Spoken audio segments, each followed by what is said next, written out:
WBTV has been on your side, leading the conversation about relationships between law enforcement and the communities they serve. Yeah, communities in our area are responding to events in Milwaukee, Dallas, and Baton Rouge with marches, forums, and engagement. Today, a group of bright young men met with Charlotte-Mecklenburg Police for lunch as a way of understanding what's behind the badge and help bridge the gap. Steve Crump joins us now live with more on this. And Steve, what were these two groups hoping to learn from one another?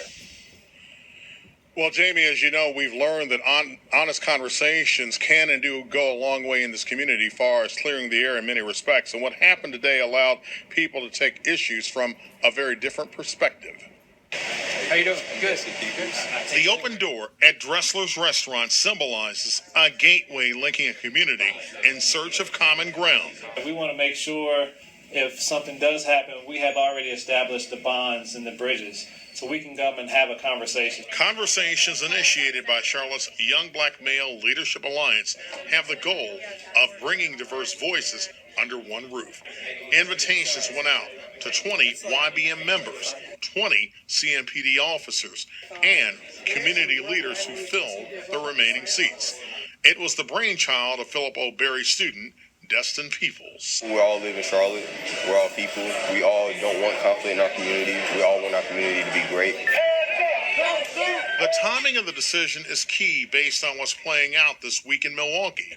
And CMPD officers say community conversations can and do diffuse tensions before problems emerge in local neighborhoods. So now we're here having lunch, and we're not talking about crime prevention and what's going on in communities. We're just talking about ourselves, talking about my kids and their kids and what these young people are doing for college and really trying to bridge that gap on a very personal level. So every single call we go on, there's a dynamic going on. And understanding such a two-way street demonstrates how a community carries out active steps of prevention. Those little things tie us together regardless of where you come from in Charlotte, what you do in Charlotte.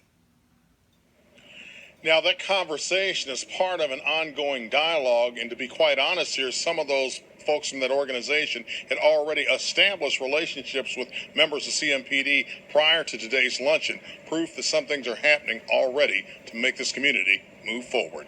For now, we're live in West Charlotte.